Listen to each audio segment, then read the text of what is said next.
अब नेहा तिवारी की शादी टूट चुकी है। अब नेहा तिवारी की शादी नहीं होगी क्योंकि इतना कचरा मच चुका है इनके नाम से यूट्यूब। जैसा कि अभी आप सब देख रहे हैं यूट्यूब पे क्या चल रहा है, सचिन, नेहा तिवारी और मनीषा सचिन, नेहा तिवारी, सुमित, यही चल रहा है। इन्हीं लोगों का वीडियो ट्रेंडिंग में चल रहा है दोस्तों।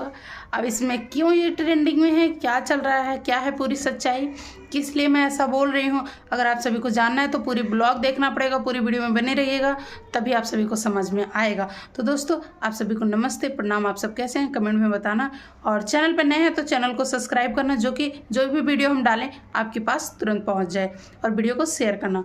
दोस्तों अब हम वीडियो शुरू कर दें। आप सभी को बता दें कि ये जो सचिन और मनीषा हैं, ये दोनों एक कपल हैं, ब्लॉगिंग करते हैं और बहुत अच्छे यूट्यूबर हैं।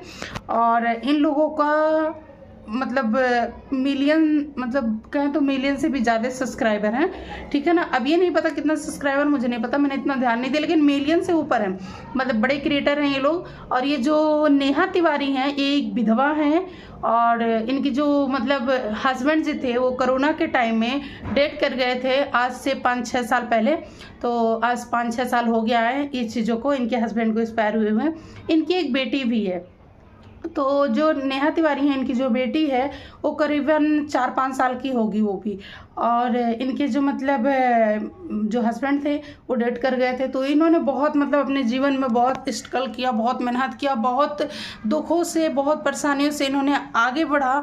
इन्होंने यूट्यूब चैनल खोला, फिर इन्होंने मतलब अपना सिलाई का जो पूरा वो होता है स्टोर खोला, सिलाई उलाई करती हैं, कपड़े का दुकान खोला इन्होंने। मतलब आगे बढ़ने के लिए, अपने जीवन को, अपने बच्चे के भविष्य के लिए बहुत कुछ इन्होंने किया, बहुत मेहनत किया। फिर उसके बाद धीरे धीरे कहानी ऐसी चलती रही। मतलब नेहा तिवारी ब्लॉगिंग करती रही अपने भैया भाभी के साथ में। अभी मैके में रहती हैं, जब से इनके हस्बैंड डेथ कर गए तभी से ये मैके में रहती हैं। और इनके मैके वाले काफ़ी अच्छे हैं जो इनको अपने साथ रखे हैं, और एक बेटी हैं। और इनको हम बहुत ही मानते थे, बहुत ज़्यादा इनके ब्लॉग को इनके देखते थे, इनको पसंद करते थे। इनके चर्चे हम सबसे किया करते थे कि ये बहुत अच्छी लेडीज़ हैं, कि 6 साल हो गया हस्बैंड को डेट किए हुए, लेकिन फिर भी इन्होंने किसी के साथ गंदा हरकत, जैसे कि किसी से प्यार मोहब्बत या किसी के साथ ऐसा कुछ भी लफड़ा नहीं था। ऐसा मैंने देखा आज तक इनका ब्लॉग में, कभी भी ऐसा कुछ भी गंदगी नहीं फैला। लेकिन दोस्तों हम गलत थे, हम इनको अच्छा समझ रहे थे, नेहा तिवारी को हम अच्छा समझ रहे थे, एक अच्छी लेडी समझ रहे थे, लेकिन ये बिल्कुल ही नहीं है। ये इतनी गंदी औरत है, इतनी गंदी औरत है, मतलब क्या ही बोलूं यार। अगर आज हम यूट्यूब खोल रहे हैं ना एक हफ्ते से, तो एक हफ्ते से यही सिर्फ मचा हुआ है यूट्यूब पे, नेहा तिवारी सचिन मनीषा, नेहा तिवारी सचिन मनीषा। इतनी गंद फैल गई है यूट्यूब पे। अभी तक तो गोरखपुर के भोजपुरी वाले ही सब ऐसे कचड़े फैला रहे थे, लेकिन अब हिंदी इंडस्ट्री में भी ये लोग होने लगा है। अब एक कपल भी आपस में, बताओ अभी क्यों हो रहा है। मैं इनको गंदी क्यों बोल रही हूँ, इतनी बदतमीज औरत मैं नेहा तिवारी को क्यों बोल रही हूँ, मैं इसलिए बोल रही हूँ दोस्तों, ये जो मनीषा है, मनीषा और उनके हस्बैंड का नाम है सचिन मनीषा एक बार कहीं गए थे घूमने के लिए, वहीं पे नेहा तिवारी का मुलाकात होता है इन दोनों से, दोनों में दोस्ती होती है, काफ़ी अच्छे फ्रेंडशिप शुरू होता है। तो बस वहीं से लेन देन नंबर शुरू हो जाता है, फिर बातचीत होने लगती है मनीषा से और नेहा तिवारी से। तो उसके बाद क्या होता है कि घर पे आना जाना, दोस्ती आगे बढ़ गई। दोस्ती आगे बढ़ने के बाद रक्षाबंधन आता है, तो जो नेहा तिवारी हैं वो क्या करती हैं, सचिन को, यानी कि जो मनीषा के हस्बैंड हैं उनको रक्षाबंधन बांधती हैं, राखी बांधती हैं, उनको भरे समाज में उनको अपना भाई मानती हैं, अपने बेटी से उसको मामा कहलवाती हैं। फिर ये सिलसिला आगे ऐसे ही बढ़ता रहा और ऐसे चलता रहा। सबको विश्वास हो गया कि ये भाई बहन मानते हैं, भाई बहन के जैसा रहते हैं। और हमें भी कहीं ना कहीं ये लगता था कि सच में इनकी जैसी सुंदर और अच्छी समझदार लेडीज़ कहीं भी नहीं होगी। एक इतने अभी मतलब जवान है, सुंदर है, खूबसूरत हैं, और हस्बैंड भी एक्सपायर हो गए, लेकिन सबको भाई के नज़रिए से ही देखती हैं, बहुत अच्छी लेडीज़ हैं। लेकिन नहीं दोस्तों, ये सामने भाई, दिन में भैया, रात में सैया, वही वाला हाल है नेहा तिवारी का, ठीक है ना। उनको भाई बनाती हैं, फिर कुछ समय के बाद उन्हीं से प्यार हो जाता है।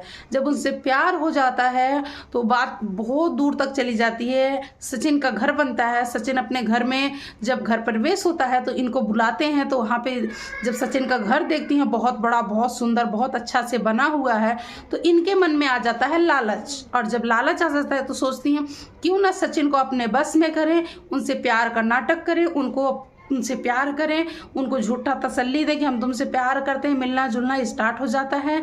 वहीं से सोचती हैं कि मनीषा और सचिन का तलाक करवाने के बाद मैं सचिन से शादी करके सचिन के घर में सेटल हो जाऊंगी। लेकिन दोस्तों देखो, अगर आपके साथ भगवान है तो उनके साथ भी भगवान है, ठीक है, दोनों लेडीज हो। लेकिन मनीषा के साथ भगवान गलत नहीं होने दिए, इसलिए नहीं गलत होने दिए क्योंकि मनीषा के बच्चे नहीं हैं अभी। फिर दोस्तों वहाँ से जब इनके मन में लालच आ जाता है, तो जब घर देखती हैं मन में लालच आ जाता है, तो अपने घर पे आती हैं, फिर दिमाग लगाती हैं कि हमको सचिन से प्यार के लिए हाथ बढ़ाना पड़ेगा, हाथ बढ़ाएंगे, प्यार का नाटक दिखाएंगे, तभी तो हम सचिन के घर में जा पाएंगे, उनकी बहू बन पाएंगे, ठीक है। तो ये सचिन से प्यार का नाटक करती हैं। सचिन भी पागल होता है, सचिन को भी अकल नहीं होती है। सचिन अपने बीवी को छोड़ करके, अपने माँ बाप को छोड़ करके इनके पीछे, एक विधवा औरत के पीछे पागल हो जाता है, प्यार करने लगता है, अपनी हर एक बातें शेयर करने लगता है। मतलब इनको इस तरह से टाइम देने लगता है कि अपने बीवी को बिल्कुल ही समझता ही नहीं था, समझना ही छोड़ दिया सचिन।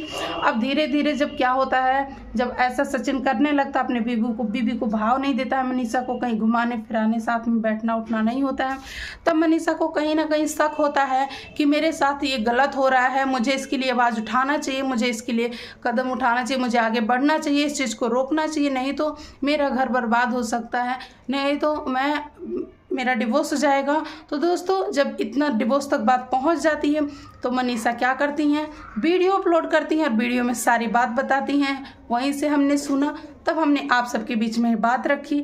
मनीषा ने ही खुद बताया कि सचिन, उनके हस्बैंड जो हैं, वो नेहा तिवारी से बात करते हैं, उनको डेट करते हैं, उनके साथ घूमना फिरना और सोना बैठना सब कुछ होता है।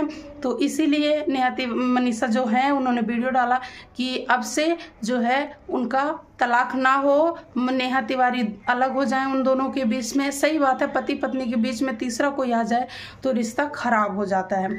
तो कम से कम हम नेहा तिवारी से ही कहना चाहते हैं, अगर जो तुम्हें प्यार ही करना था, अपना घर ही बसाना था, तो कोई अच्छा सा लड़का देखती, यानी कि जैसे कि शादीशुदा ना होता या शादीशुदा होता, उसकी पत्नी नहीं होती, और तुमने तो ऐसा लड़का ढूंढा कि मतलब उसकी अच्छी खासी पत्नी, अच्छी खासी फैमिली है, फिर भी तुमने एक घर बर्बाद करने की कोशिश की। तुम्हें भगवान कभी माफ़ नहीं करेगा और हम लोग तो माफ़ करेंगे ही नहीं, क्योंकि तुमने एक लेडीज़ का घर तोड़ना चाहा। और दोस्तों सही मायने में तो मैं बता दूँ, ये जो नेहा तिवारी हैं, इनकी जो सगाई हुई थी, ये सगाई टूट चुकी है, ये शादी टूट चुकी है। अब नेहा तिवारी की कोई शादी नहीं होगी, कोई विवाह नहीं होगा, कोई इनके घर बारात नहीं आएगी, कुछ भी नहीं होगा, क्योंकि इनके ऊपर जो लाछन लगे हैं ना, वो लाछन नहीं, वो सच में है, वो हकीकत है। जो भी हुआ है वो सच हुआ है और ये सच है। इन्होंने खुद कबूला है, अपने मुंह से बोला है कि मुझे अब नहीं चाहिए तुम्हारा मकान, घर, रुपया, पैसा। आखिर में तुमने ऐसा क्यों बोला, यानी कि तुम्हें इससे पहले चाहिए था, अब नहीं चाहिए। तो दोस्तों तो इसीलिए जो सुमित थे, सुमित महल, उन्होंने शादी से इनकार कर दिया। सुमित महल ने बोल दिया कि मैं ये शादी नहीं कर रहा हूँ। तो नेहा आज लाइव आ करके बहुत ज़्यादा रो रही थी, बिलख रही थी कि मेरा घर बर्बाद हो गया, ये हो गया, वो हो गया। तो तुम्हें नहीं समझ में आया कि तुम किसी का घर बर्बाद कर रही हो? तुमने भी तो सचिन का और मनीषा का घर बर्बाद किया। जब अपने पे पड़ा तो दुख हो रहा है, उनके पे पड़ा तो दुख नहीं हुआ उनको। तो दोस्तों यही तक ये ब्लॉग था। अगर आगे आप सभी को अपडेट चाहिए, ब्लॉग चाहिए, तो कमेंट करके बताना। लेकिन जो नेहा तिवारी थी वो बहुत गंदी लेडीज, मैंने आज जाना। ठीक है, मिलते हैं नेक्स्ट वीडियो में। ब्लॉग कैसा लगा कमेंट करके बताना।